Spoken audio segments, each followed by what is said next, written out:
ती भेटून सगळा विषय एकदाच संपवणार होती, मात्र घात झाला त्यानेच तिला कायमचं संपवलं।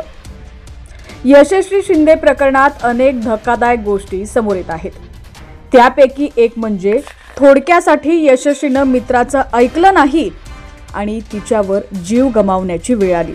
घात झाला आणि यशस्वीला आपला जीव गमवावा लागला।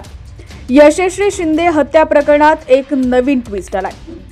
बातमी पूर्ण पाहूयात त्याआधी तुम्ही HPN मराठी न्यूज चॅनल पहिल्यांदाच पाहत असाल आणि अजूनही चॅनलला सबस्क्राइब केलं नसेल तर नक्की सबस्क्राइब करा आणि बेल आयकॉनवर क्लिक करून नोटिफिकेशन्स मिळवा, जेणेकरून आमचे अपडेट्स लवकरात लवकर तुमच्यापर्यंत पोहोचतील।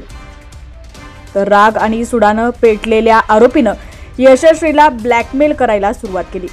त्याच्याकडे असं काही होतं ज्यामुळे यशस्वी त्याच्या रोजच्या ब्लॅकमेलिंगला कंटाळली होती।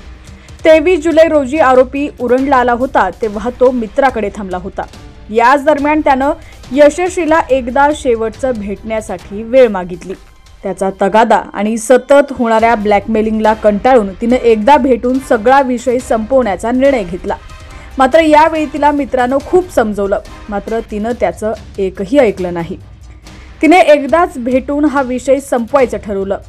याच वेळा आरोपी दाऊदच्या मित्रानं यशस्वीला तो मानसिक धक्क्यात असल्याचं सांगितलं। तू जाऊ नको असा सल्लाही दिला, मात्र तिनं ऐकलं नाही आणि गेली। आरोपीनं 25 जुलै रोजी यशस्वीला भेटण्यासाठी बोलवलं। आरोपी बदला घेण्यासाठी पूर्ण तयारीनं आला होता।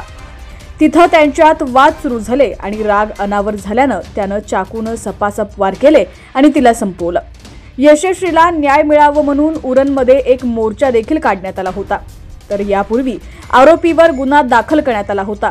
तो बेलवर सुटल्यानंतर यशस्वीला त्रास देत होता अशी प्राथमिक माहिती मिळालेली आहे। 30 जुलै रोजी पोलिसांनी आरोपीच्या मुसक्या आवळल्या आहेत।